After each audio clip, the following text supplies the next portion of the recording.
just how much do all the things weigh?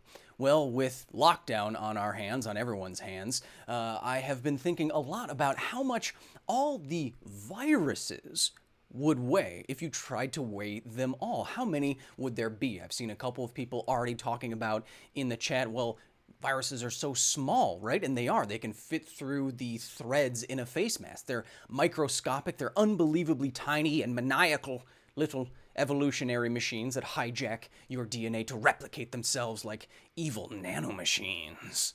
But how many are there in total? If you were to take all the viruses on the planet Earth and weigh them all together, how much would it be? You can take a guess in the chat if you want to. Would it be the weight of a bowling ball, a full-size human, an elephant, or perhaps something more? So you're now looking at a study from the journal PNAS. I really think they should change the name because I'm childish. Anyway, you're looking at a study from the journal PNAS. Hey, it's the name of the journal. And in it, they went through and they cataloged the total amount of biomass in the ecosphere that is the planet Earth. And how they did that was use very good guesstimates of all the tonnage. So what the figures here you're seeing are gigatons of carbon. They use this because carbon is associated with all living things, and it's what makes something organic, and it's just easier to total that up instead of, you know, all the other things that might make up a living thing. So if you're looking at this here, what do we see? Well, we see that obviously plants make up the vast majority of the carbon, of the biomass on Earth. And you can see here all the animals go into this breakout. Now, notice that for a second. All of the animals, all of them, right there. Those are all the plants, most of which are terrestrial, and those are all the animals. And the majority of their mass is found in the oceans, the study found. Now, let's look at this breakout even further. There's a lot of mollusks. There's an awful lot of arthropods. There's a lot of fish, of course, but look way down in the bottom right corner there. Humans at 0.06 gigatons of carbon. So you're multiplying the kilogramo by, you know, a trillion or something like that. A billion times a ton, which is 1,000 kilograms. So a trillion kilogramo. So I just watched John Wick. I can't help it. So all the humans are there. They are outweighed by all of the livestock and all of the fish. Notice, though, that ecologically speaking, wild mammals have it kind of rough when they come up as a comparison with humans. All the humans easily outweigh all of the wild mammals put together. All the deer, all the bison, all the heavy things, we outweigh them all. Now, what you may not have picked up on yet is the figure right above my head. Viruses, 0.2 gigatons of carbon. So, if you're putting two and two together here, as you might be, there are many times more viruses by weight than all of the humans weigh.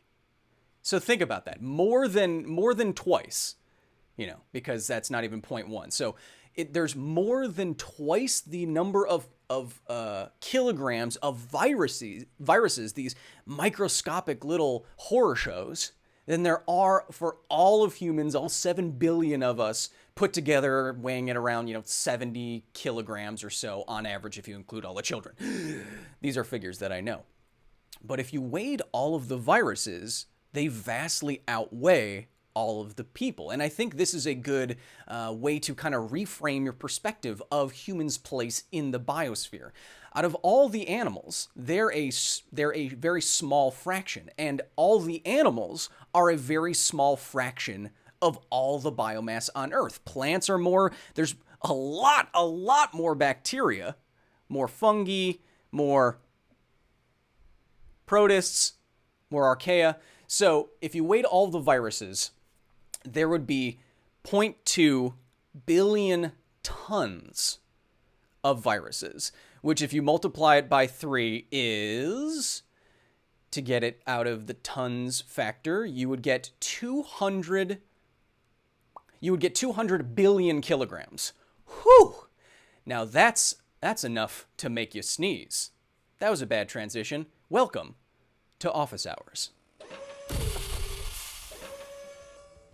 So thank you for joining me, all you lovely nerds, for today's live stream. We are now looking at the chat. I hope everything is coming in clear, but as you may have guessed by now, if you haven't seen the show, this is Office Hours. This is the live portion of the facility where old Professor Kyle opens, he's a cool teach. He opens up his door, and it's not too late to go home. It's too late to go home after class, and so you just stay and you talk with students and maybe try to expand their minds a little bit. I'm that cool teach. So I'm Professor Kyle. My office door is open. We'll be going over a number of interesting topics this week, and we'll also be talking with you in the chat. So if you are in the YouTube chat, make sure to leave me your nerdiest, best questions, and hopefully if they're good, I will get to them up. Of course, there's a lot of you, so I might not. However, I do have my security team from the facility in the chat, so if you are spamming or saying anything weird, you will be either timed out or banned or deleted. It's my facility. I mean, look, there's so many elements, especially, just back here behind this thing. So let's get started. Today, we are going to be talking about a number of things. Before we get to your questions, we will be talking about, we already started with all the viruses on Earth. We'll then be moving up into a nice little analogy, or a thought experiment, if you will. I'm not sick. A nice little thought experiment, if you will, for Mother's Day. Because Mother's Day recently happened, and if you didn't call your mom and you had the opportunity to, and nothing was weird, you probably should have. We'll then be talking about old Neil deGrasse Tyson. Yes, of course. He came up with what he thinks is a decent refutation of the simulation argument. One of my facility members, a member of the Patreon and the Discord, sent this to me, and they know I'm big on simulation theory, so we'll see what Neil has to say in that sultry, sciencey voice. We'll also be taking one of your comments from the previous video on tensegrity that we did at the facility, and we will be highlighting that in our peer review section, and we will also just be straight up talking about tensegrity, because I was not the first on the tensegrity bandwagon. Of course, I made my own video, and now if you go on YouTube, you can see dozens of tensegrital videos. There's a problem. All of them are kind of lying to you, including mine, and we'll get to that. So before we get to that, we'll be taking questions from the chat. Hit me up. Prisoner 24601 says, can you do an episode on the Mandela effect? So if I'm remembering correctly, the Mandela effect is kind of like a shared hallucination of something, a shared memory, a shared false memory. There we go. It's a shared false memory. So there's an example, probably the most famous one, I guess, for millennials, is the Berenstein versus Berenstain Bears. So I read those books as a kid, and I sincerely believed it was Berenstein, if you asked me, if you put a gun to my head. But it was always Berenstain. So, and everyone has this same discordance with this thought. So the Mandela effect is a shared false memory. There's another really famous one that Sinbad made a movie that he was never in. And there's whole internet lore about it.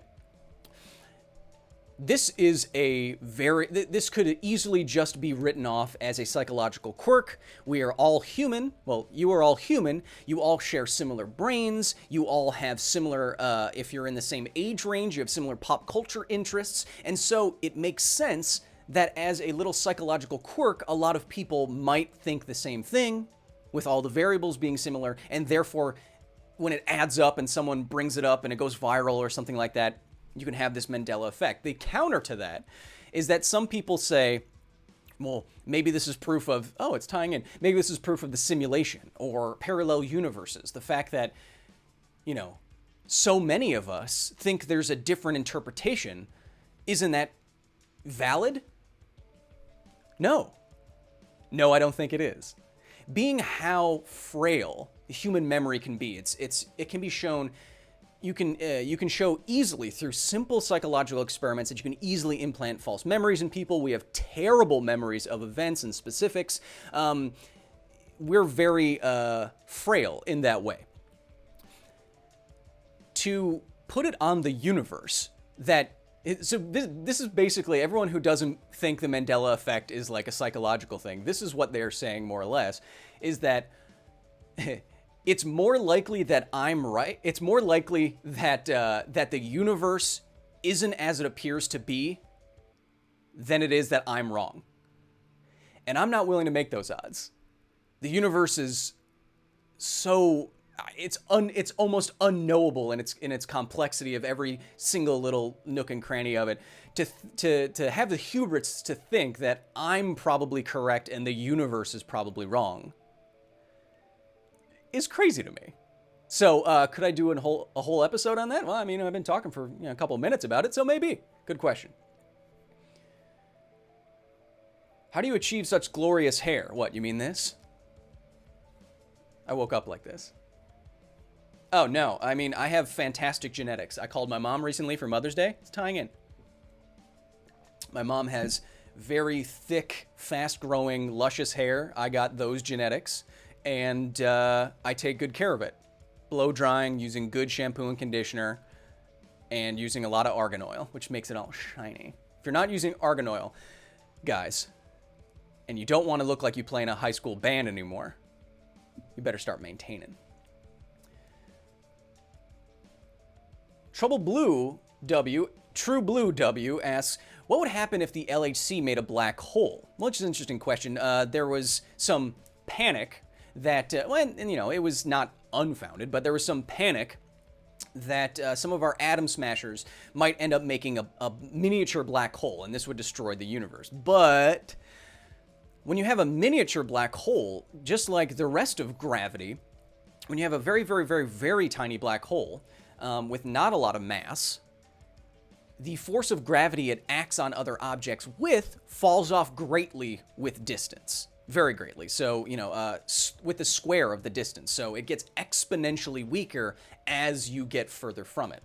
So when this thing is so tiny, let me put it this way, True Blue. There is a mass at which a black hole could be on the other side of the room and you wouldn't feel it.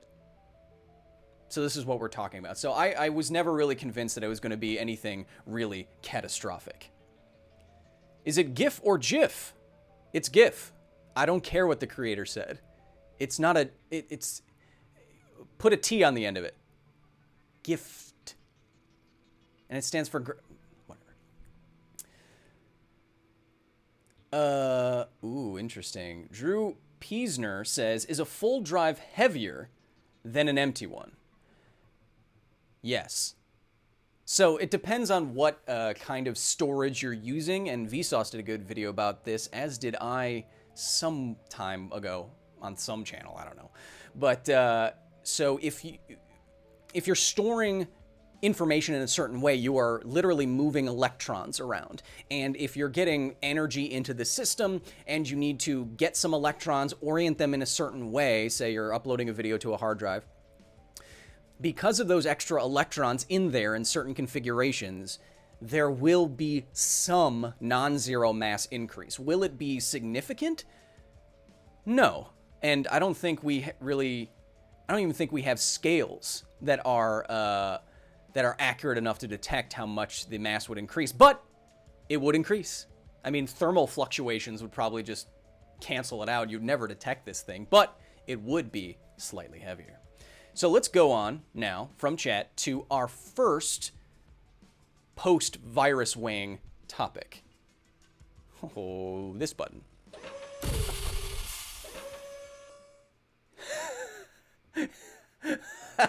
I forgot in this projection room I'm very small. Kevin, you forgot to tell me how small I am in this one. Anyway, what you're looking at up here is that so in the United States there was a thing called Hands Across America, and it was a way of drawing attention to certain issues, and it was a way of bringing people together. Can you imagine people doing this now? Oh, no. But it was Hands Across America. So it was a symbolic gesture of people linking hands all the way across America to show that we're all in this together. Charity. I forget what it was actually for. It was probably for something important.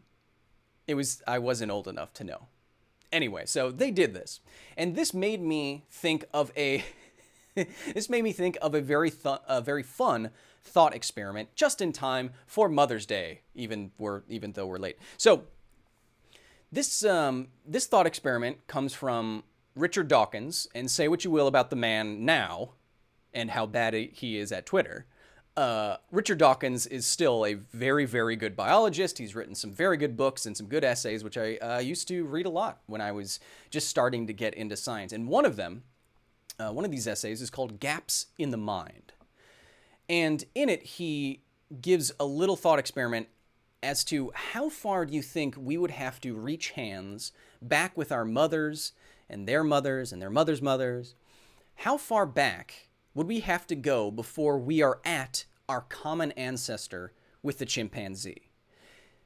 I think this is a fun thought experiment because for people who don't agree with the theory of evolution, it shows that you can, if time was no object and you had a time machine or whatever, you can physically hold hands with your ancestors all the way back, with your mothers and her mother's mother, all the way back to an ancestor, common ancestor with chimpanzees. That would be theoretically possible. And I think that shows just the power and gradation of evolution, and I love it. Second thing is, for people who know evolution, know how it works, I think we have some innate feeling that you'd have to go pretty far, right? That there's a lot of generations between what was a proto-human and proto-chimpanzee, and then speciated and became humans and chimpanzees. That sounds like it was probably a long time ago, right? Well, Richard does the math like this. Say that we give everyone about a meter of space, about 3 feet of space, and they are holding hands. A daughter with her mother, and so on and so on and so on, back through the eons. How far would that chain extend, 1 meter per one generation, before you're back with the proto-human and the common ancestor with chimpanzees? It turns out the answer is just 300 miles. And that's it. It's not 1,000. You couldn't actually stretch all the way across America if you were holding hands. It's only 300 miles. Isn't that amazing? If you were holding hands with your ancestors 300 miles down the road, you would find the beginning of the human line. I think that's absolutely amazing, and reminded me of calling my mom for Mother's Day, and it's a very nice evolutionary factoid. And with that, we're going back to chat. Yes, I know it is technically a very long chain of people. 300 miles is a very long chain of people, but again, I think we have this feeling that it should be longer, and that's why I like that example.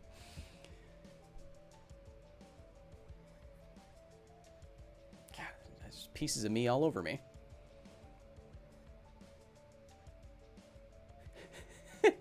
Olivia Yates says, that's way too long a chain. Come on. Evolution is... Just let it happen. It's a cool fact.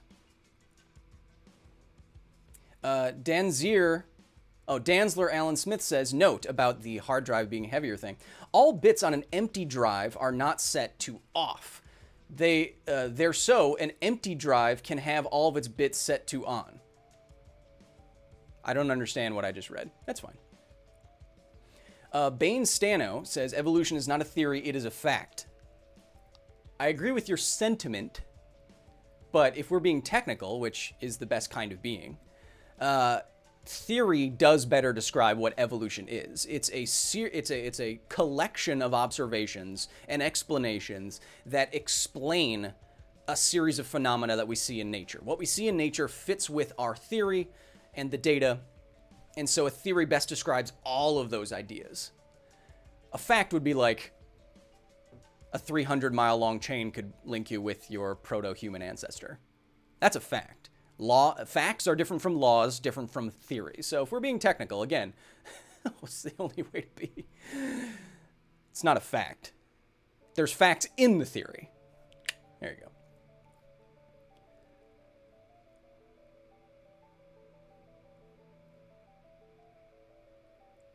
Corey Matt says, so which is longer, the 300 miles of ancestors or 300 miles of sweet, sweet spaghetti? Haha, trick question. The ton of feathers and a ton of bricks weigh the same.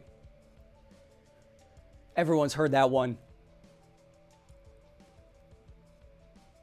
Who said that? Who said that? Someone said, how does static electricity work? Well, that's a good question. Well, what static electricity is doing is kind of simple. So you know that electrons have a negative charge and that like charges repel and dissimilar charges attract, right? So how do you get static electricity on yourself? So what you're doing, if you're, say, rubbing some fabric on a balloon or a balloon on your head or silk against PVC, we use those in demonstrations because this effect happens more prominently. The materials are just better at it. But what is happening is that you are literally transferring a surplus of electrons from one surface to another. So when you're rubbing a balloon on your head or what have you, you're putting an excess number of electrons on your head. So now you have an unbalanced charge. And that unbalanced charge, or that at least the surplus of electrons, they will now repel and attract certain objects with a charge more so than they ever did. So you're basically, this attraction and repelling on the surface of your body with the electron cloud that's around your atoms, that's always there. But it's turbocharged when you're adding more electrons to the system than it usually has. So that is how static electricity works.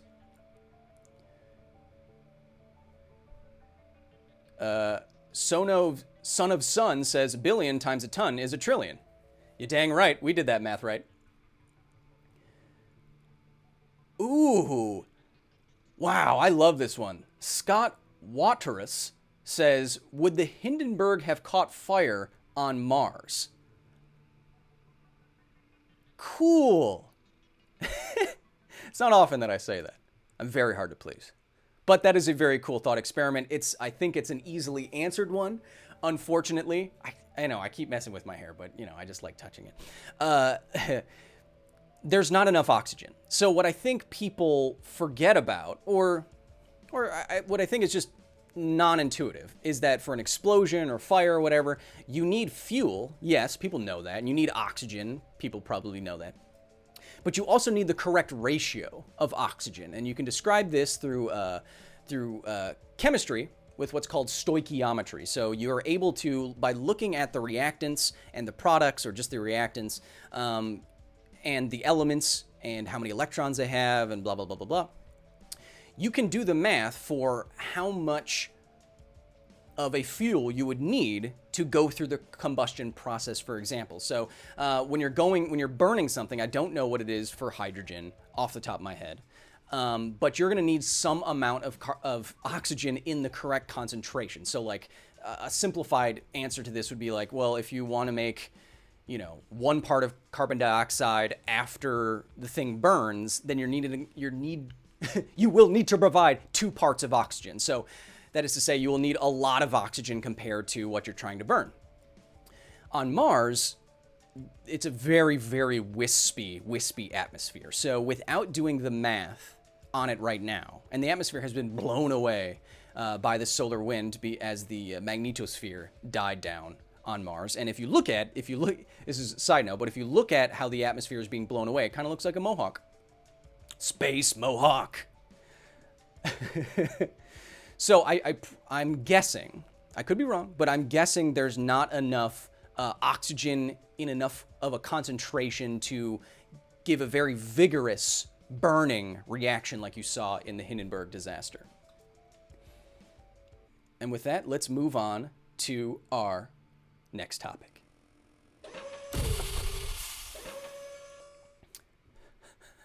Okay, so I'm now Neil deGrasse Tyson. Hello. Astrophysics brought down to earth, or whatever he says. Anyway, your personal astrophysicist, Neil here. He did a recent episode about, of Star Talk. I'm covering him the whole time. Of Star Talk. And he was talking with Chuck Nice about the simulation argument. So I talk about this in almost every live show because people always ask me about it. So, but here's a quick recap. So the simulation argument is that if you accept all the premises, there's a very small chance that you are an actual meat person in meat space. There's a very good chance that you're a simulation if you accept the premises. The premises are that sometimes, given that sometime in the future, we will have sufficiently powerful computers which can reproduce reality to us in a way that is indistinguishable from base reality. So you could simulate a brain that thought it was a brain living living its best life, really. So that's the first premise, that we will do that. The second is that there won't be any hindrances for humanity getting there. We will want to create these kinds of simulators, and we will not ban, artificial intelligence or something like that as a way towards getting there. The third premise in this trilemma, not even a dilemma. Yeah, I know. They can have different prefixes. In this trilemma is that I am stalling because I forgot what the last part of the trilemma was. Oh, it's that it's that this hypothetical human civilization would want to run ancestor simulations.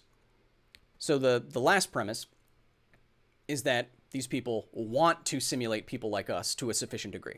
So now if you accept all of those premises, then given sufficiently powerful computers, or AI, and we went through this on the Jupiter Brain Planet computers on the facility recently. If you haven't watched it, please do.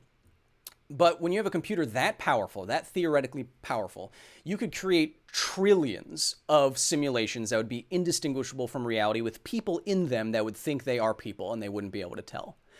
So, to close up our recap, if you can create trillions of quote-unquote ancestor simulations, and it's indistinguishable from reality, you would not be able to tell, then the chances that you are in base reality right now, that you are in base reality out of the trillions of other virtual realities, are very small. You are probably a simulation then. What Neil said was kind of something similar, in that he found the argument to be a good one, that if you accept the premises, it's very hard to refute. There's not a lot of good arguments if you're on board against, you not being you being a simulation. But what he said, he went, but I came up with one, or his friend thought of one. He's like, okay, I thought of one that actually makes our chances of being real better. And what he said was that the likelihood of us being simulated in this time are low. So he used an analogy for like movies. So there's not a whole lot of movies when we create media and we create, stories. We want to see how they play out. There's not a lot of movies that take place in, the 1100s, relatively speaking, that don't have the technology to make movies. So there's not a lot of movies, relatively speaking. Again, I know there are many, historic and, documentaries and all that stuff and blah, blah, blah. But there's not a whole lot of movies that take place in a time where you don't have the technology to make movies. So his argument, or his friend's argument, was that because we do not have this kind of ultimate simulation technology right now, and we're not living through this, then it's unlikely that we are a simulation. We are then probably on the road, or maybe, we are probably base reality, and we may or may not create simulators in the future. And, it might be too hard to simulate a simulator inside of a simulation, and this would put some brakes on this whole thing, and it makes your chances, 50%. which is chances Neil said he would take. It's interesting, but I think it falls kind of flat because I don't agree with you, Neil. Saying that right? I'm just saying. We got a badass over here. I'm just saying that you are assigning a perceived likelihood based on some arbitrary assumption. And I'm not saying it's a bad assumption. I'm just saying that who's to say that the ancestor, that our hyper-advanced civilization wouldn't want to simulate the human civilization as it is right now in 2020? Or what year is it? I can't even tell anymore. But who's to say that they wouldn't want to do that? Well, you can make an argument, that they would or that they wouldn't, but at the end of the day, you have no idea what they would choose and why. So because that's not really knowable, or I don't think it's very likely that you'd know the right answer to that, then there's not a good reason why they couldn't simulate us at our time without simulators, and they want to see how that works or what happened. That's possible. There's another problem,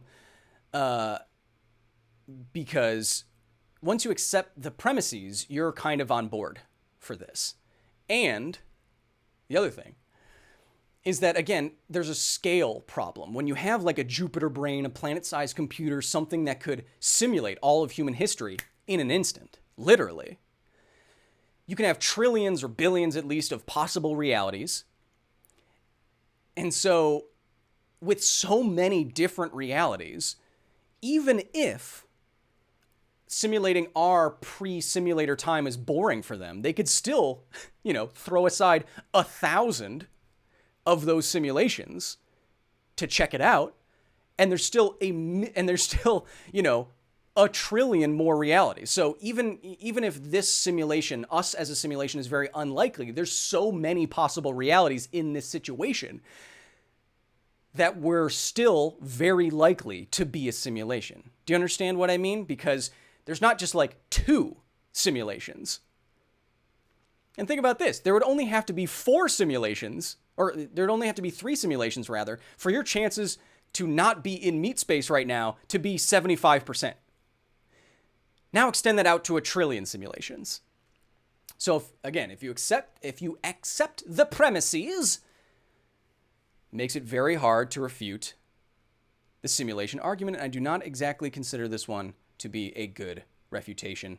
Let's go to the chat. I can fix my hair when the doors are closing. I figured that out. Signy says, why simulate my boring life? First of all, I'm sorry. Second of all, come on. Your life's fine. You're using a computer. You have the internet. You're probably well off-ish. Relatively speaking, you're fine. You know what I mean? We should pick ourselves up sometimes. Anyway, why would you simulate your boring life? Well, I mean, it may not just be your boring life that they want to simulate. This could be some kind of aggregate system, right? So to fully simulate what would happen if this historical event didn't happen or that historical event didn't happen, something that, might be interesting to do. I could see, a simulator doing that. It might be the case that everything has to be the same. So, the butterfly effect. If you change a tiny thing in the past, it could affect the future, right? So if they left your boring life out of the simulation of 2020, it might change it sufficiently enough that the simulation does not accurately reflect what happened. That's possible. So, I mean, it also could be not possible, where you could take out the majority of people and it wouldn't matter. But that's why these hyper-advanced beings want to know how you spent today, mostly on the internet, looking at your phone, getting your private data sold to Facebook. Jesse R. Obando Madrugal says, so we are NPCs. Well, no, you're the main character in your life. Other people can't play you, so I guess, yes, you are a non-playable character to other people. But you are the main character of your life. And with a scientific worldview, I think it's sometimes people use it to drain the wonder and the spiritualness and the amazement and the joy out of life. I think people see scientists and scientific thinking sometimes as very bereft of joy and meaning and being. But to me, it's different. To me, when you are when you're player one of your life, it's up to you to make it worth living. There may not be any point to the game, but the fact that you're playing it and making differences matters to you and can matter to others. See what I mean? Also, if you want, and I've done this once, also, if you want to get weird with it, when people walk by you in like the grocery store or something like 6 feet away, of course, but when people walk by you out in the world, the chances you're ever going to see that person again, depending on where you are pretty slim. So one time I started saying NPC dialogue to people that walk by me just to see what their reaction would be. And it was great. You know, someone walking by you at the supermarket, you'd be like, "The council will never agree with this decision." I was just Skyrim people. The Jarl requests your presence. I'm not weird, you're weird.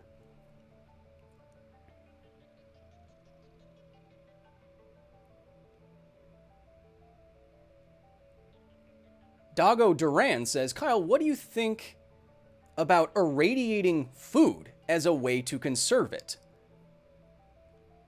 I'm not sure what you mean.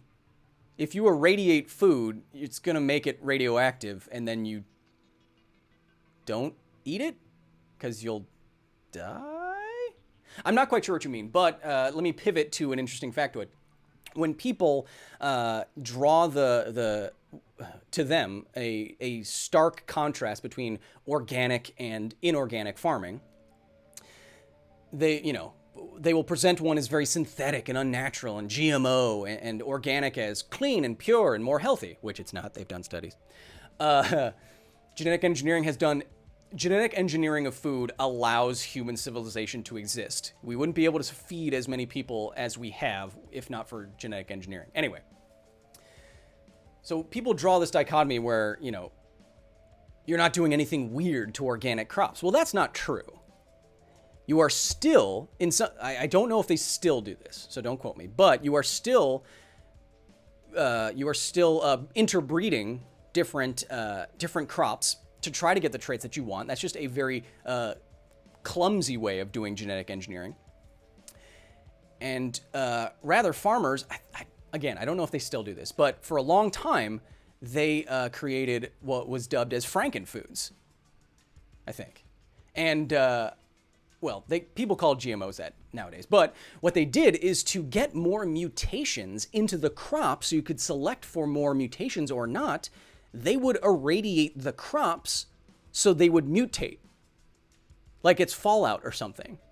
To get better, a wider swath of possible mutations for, faster growth or more sweetness or more resistance to insects or something like that.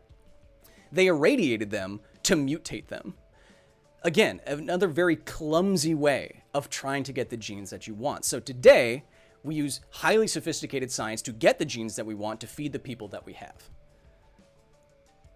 Oh, I've been talking for a while. We need to move to our next segment. So, peer review. This is the section of Office Hours where I take one of your comments from across the Kyle Hill Science and Facility channel, and I highlight it because it's good. And today's comes from Sephiroth. I knew he would return. Now, you can read his comment in full if you want, but what he says basically, or she says, or they say, is how can planet-sized people exist? Something like Galactus. So the episode got he, she, they thinking that could giant-scale humans actually exist like Galactus? And this is a very good question because I think it highlights a weirdness of cosmic scale physics and thermodynamics. So when you get as big as a planet, things get really hot in the center, is an easy way of saying it. Why? Well, the reason is pressure from the gravitational force forcing all this material together. But Kyle, Solid material just gets hot just by pushing on it? Yep. You don't really think about it until you have these cosmic scale forces, and then things like the inside of a planet can get very hot indeed. That was my Michael Caine for a second. Things can get very hot indeed. We usually experience, you can experience this yourself, we usually experience it with gas. So if you've ever had something like a bike pump, or if you have a bike pump, you can go and do this little science demonstration for yourself or your family or whoever, your cat. If you take a bike pump and you hold on to the cylinder, which you've probably never done, well, you may have, and then you start pumping vigorously, the tube will get hot. You're not adding any, there's no electricity running through it. It's not under a Bunsen burner or anything. It will get hotter. Why is this? Well, it's because you're compressing the gas. And if you compress the gas quickly and there's not a whole lot of time for energy to leave the system, when you compress gas quickly, think about the gas as little particles bouncing around in the tube. If you put that same amount of particles into a much smaller tube, they would be hitting the sides of the tube much more often and more vigorously, relatively speaking, wouldn't they? Well, we measure temperature by the kinetic energy of particles moving around and hitting stuff. So when you compress the gas very quickly, volume decreases, temperature increases. But this is not just a property of gas. It's also a property of matter. If you were to try to compress a solid very quickly, it will heat up. And so in a planet, at the planet core, that was a prequel reference. At the planet core, it gets really, really, really hot because of all this compression. How does this tie into planet people? Well, let's do this scientifically. If you remove let's say we made a planet-sized person and they don't have any superpowers that prevents them from immediately dying, which they would. Someone like Galactus would be crushed under his own weight like you were in a diving suit that had its pressure suddenly fail. And at the center of him, it would be, Galactus would twist and contort, and bones would break, and blood vessels would rupture, and he would be formed into this grotesque, writhing sphere of hot meat. And then at the center of this hot meat, it would start to get so hot, depending on the size of Galactus, that it would form a weird meat plasma. And it would be super gross, and it would be a meat planet, which is the name of my next heavy metal album. But I should say I didn't do math on that myself. Randall Munroe does have a fantastic what if, where I think he said, what if you had a planet made out of hamsters? And he does the math for, you'd have this plasma meat gross planet made out of hamsters. And that's what would happen to Galactus. So for pointing this out, Sephiroth, you are an honorary member of the facility. Congratulations. Kevin, get him his plaque. We don't have plaques? Congratulations. I know what button to hit. Shut up. We're going back to chat. What do y'all have to say? Yeah, meat plasma. Hot meat. That might be one of the highlights.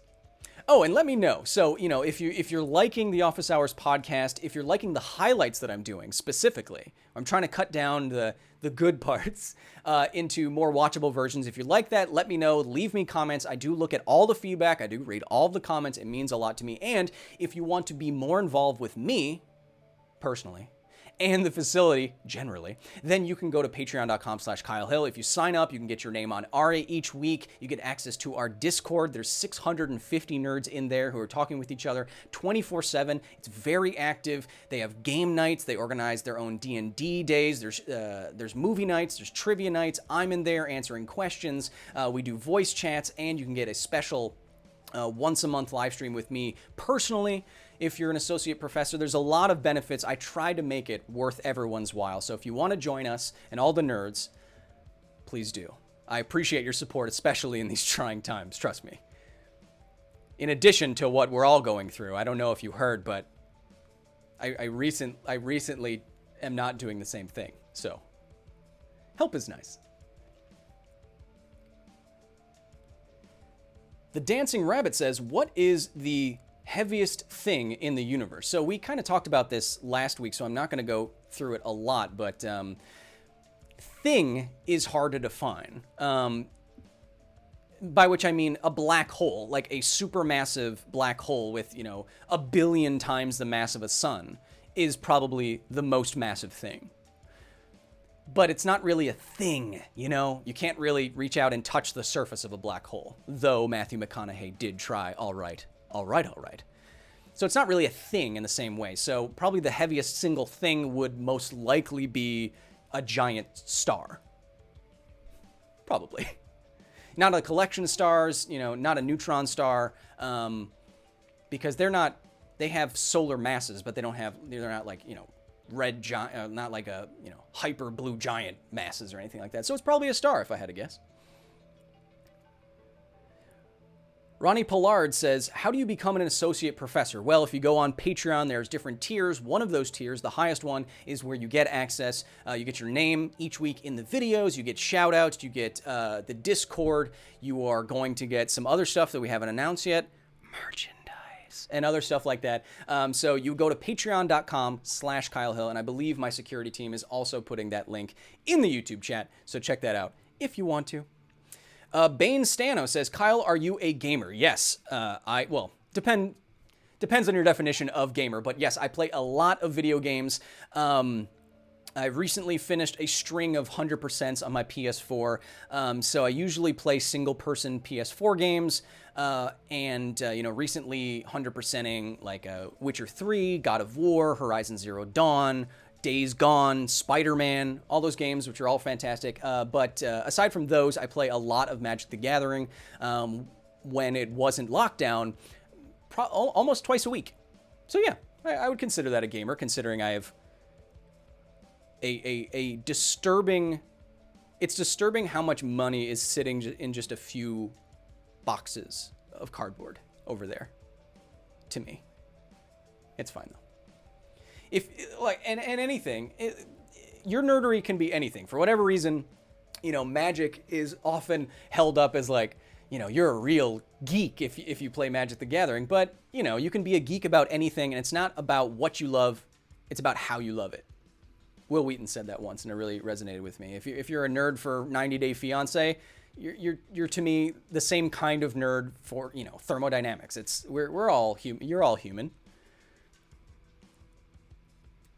Dominic Thompson asks, okay, this is more Patreon questions, so I'm going to move on in a second, but how do we become Professor Emeritus? Well, there's only 4 slots available, and that will get your name on a wing of the facility in every single episode. So right now, this is, I believe, in the facility proper. This is Bolwick Labs, and that is a lot of money, and the support here and elsewhere, especially on Patreon, means the world to me. It's the only reason I can do what I do now. So there will be more emeritus slots opening up once we finish construction on some different wings of the facility. And there's more coming. With each episode, we add on more and more thanks to your support. Oh, next episode's going to be weird. It's dropping in like 2 days, and it's you're going to learn some things about me that are weird. Okay. Jay says, I've seen some friends dump hundreds of dollars into a single Magic deck. My boy. Oh, my child. No, I'm talking about single Magic decks that are somewhere in the neighborhood between $5,000 and $10,000 each. My dear boy. $200 will never buy you a single mana crypt.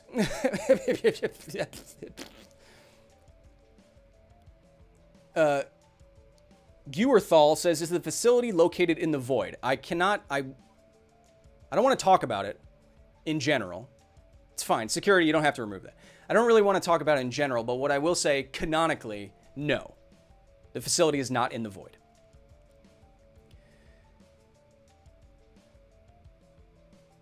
Demisius Meridas says, question, is the biomass of all the viruses on all of us included in the biomass of other groups and therefore skewing the numbers? Don't know. I don't know. I would guess since all the viruses on Earth don't exist just floating around. I mean, there's of course viruses in organisms. I would guess that they would have to account for that to make all of the numbers correct. There's another possibility where the number of viruses, even if you had a lot in an organism or a human, it could be so little in terms of the total mass per person that per person it doesn't skew it. So in total it doesn't skew it. Something like that. Oh, Lucian, I didn't know Kyle was an MTG player. Heavy MTG player. Also, I can't say what I'm doing, but I am working directly with Wizards on a thing that is happening this month too. And we did for the Godzilla episode. They're good people.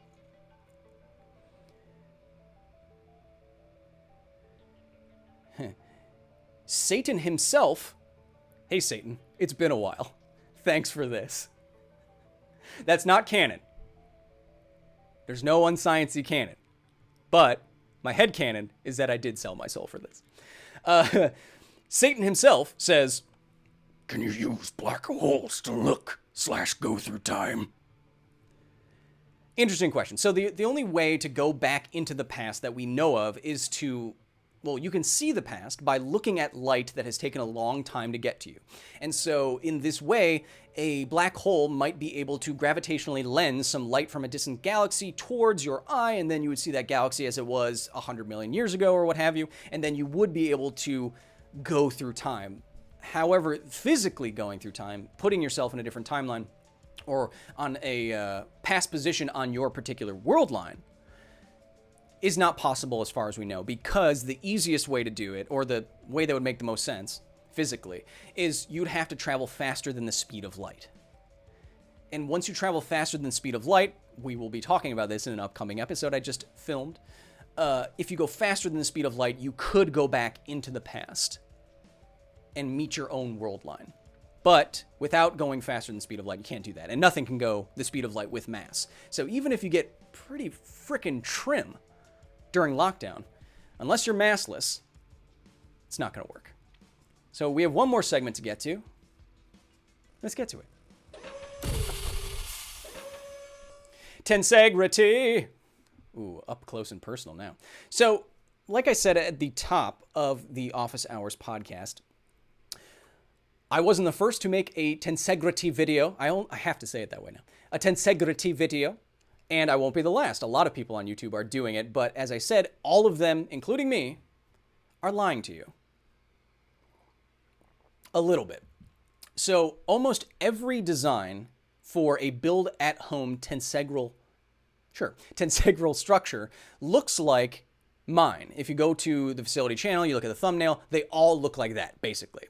But one of my professors at the facility pointed this out to me, Yeti, pointed this out to me, that because you have interlocked elements like this, and they're pulling on each other, there is some bending and some rotational force at those connections. And if you want to get technical about it, which I do, pure tensegrity does not involve any bending moments. No rotational moments, no bending, no forces like that. It's all either pure compression or pure tension, like you are seeing in this amazing sculpture behind me by Kenneth Snelson, the guy who basically came up with tensegrity as a design principle. And these are all either being pushed together or being pulled apart. There's no bending, there's no torsion, there's no nothing. The bars are being compressed this way, and the tension that's holding them up are in the wires, and they're being pulled that away.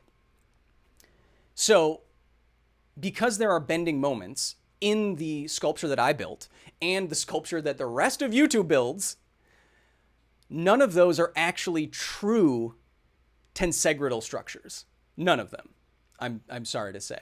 So we're all kind of lying to you. Why? Well, I think probably a number of people were making a mistake in calling it directly that, especially when it first went viral on Reddit with Legos and stuff. But also, people just might not know. And from a video production standpoint, it is the easiest thing to do because, well, especially if I want to tell you how to do it at home, because the GIF, hard G, that you're looking at in the top right-hand corner of your screen is actually the simplest, like mathematically the simplest tensegrity structure that you can possibly make. So it is just compression and tension, the tension in the red, the compression in the green. I could have showed you how to make that, but it's pretty complicated. Doesn't look complicated, but it is, especially if you don't have all the tools and stuff like that. So that is what the simplest true tensegrital structure looks like. YouTube's lying to you, including me. I wasn't lying. I was just kind of making it easier for myself. But unlike some of those videos, I did try to explain what tensegrity is, the physics of it, the physics of statics, at least to introduce some kind of learning into the video. So, sorry? Is that what I want to say? We have time for a couple more questions. So, who's got more?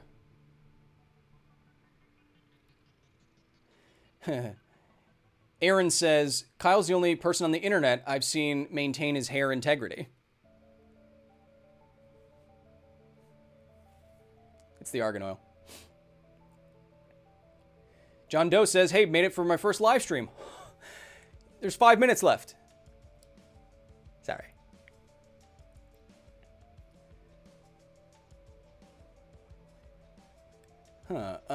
Andy TLK333 says, can you make a tensegrity structure that you can use or live in? Yeah, there's tensegrital principles at work that Buckminster Fuller has used, or did use, to make different structures, architecturally speaking. So you can look up tensegrity, Buckminster Fuller, and you'll see some really cool building designs.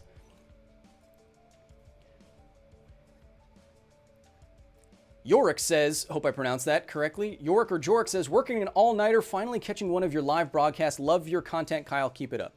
I will. Each week at 3 p.m. PST, I will do my best to be right here, have old Professor Kyle's door open, taking all of your questions, going through the topics of the day that I'm interested in, like weighing viruses and little bugs and stuff. 3 p.m. PST.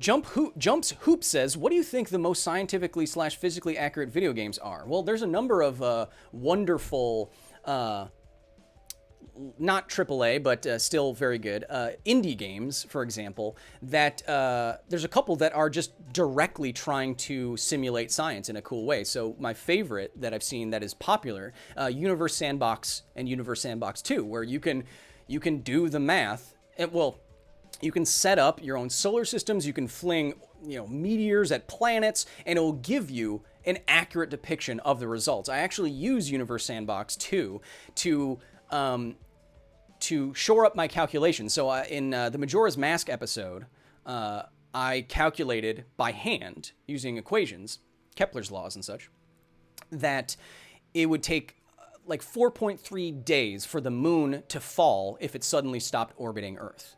And then I went into Universe Sandbox 2, and I got the exact same answer. It's a big open space. In space, you take the Earth, you put it, orbital distance away, you set the velocity to the orbital velocity of the moon to 0, and the moon, in fact, in a sped up time, or you can go in real time, takes about 4.5 days to fall to Earth. So Universe Sandbox is really good, sciencey wise, but not sciencey wise, more shooter wise. The most accurate game that I've seen that's, again, popular is Escape from Tarkov. In terms of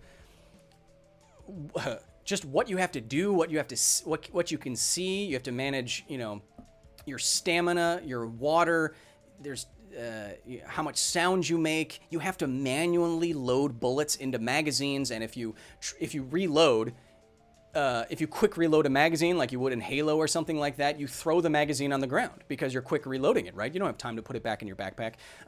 That game is nuts. I love watching streams of it because it is very, very technical and it's cool, especially when you see like a squad going through labs or something like that, and they're all working together as if they were like a SEAL unit or something like that, and it's very cool.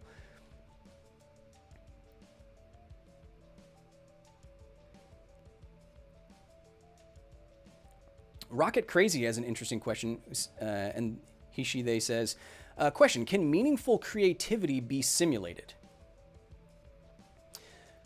I think what you may be getting at is that is there something that's an emergent property of humans, or something that's undefinable by science, or irreducibly complex?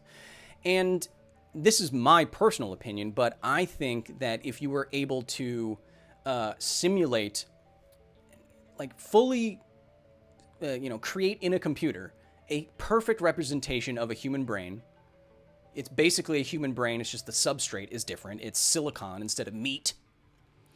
If you fully replicated the human brain perfectly, I don't know if that's theoretically possible, but if you could, with just a different medium, I do not see any reason why it wouldn't be the same as a human brain. I don't think there's any special little immaterial thing in the brain that makes you, or makes your interest this, that, or the other thing, or makes you creative or not. It's all in the brain. You can prove that really easy by, you could poke a pencil into somebody's brain in the right place and they would forget what the concept of left means.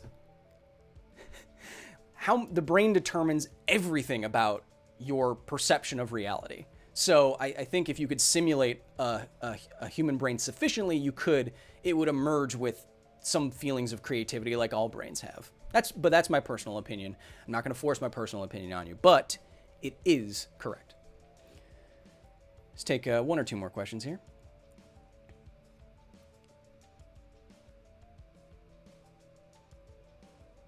Ronnie Leno, follow-up question: could an AI dream? Again, I think if you're sufficiently replicating the systems in place, the neuronal connections and such, then I don't see any reason why not.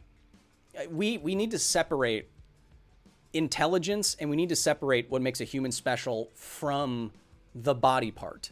If you can perfectly recreate it in metal, there isn't a whole, I don't know of any arguments that say it wouldn't be the same, right?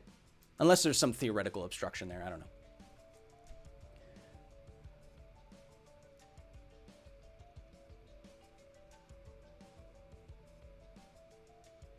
Steven Stark says, are you aware that you're the best? Not until you said so, brother. I'm not even that good. This is even as good as it gets. One more question. A quick one. Alpha Dragon says, what did you study in school? Well, if you go on Wikipedia, there's a picture of me, and it says I'm 7'1", I'm a black man, and I used to play for the Mavericks. This is incorrect, although I do have a sick J. Nice fadeaway, little shimmy shake. Whew, come on.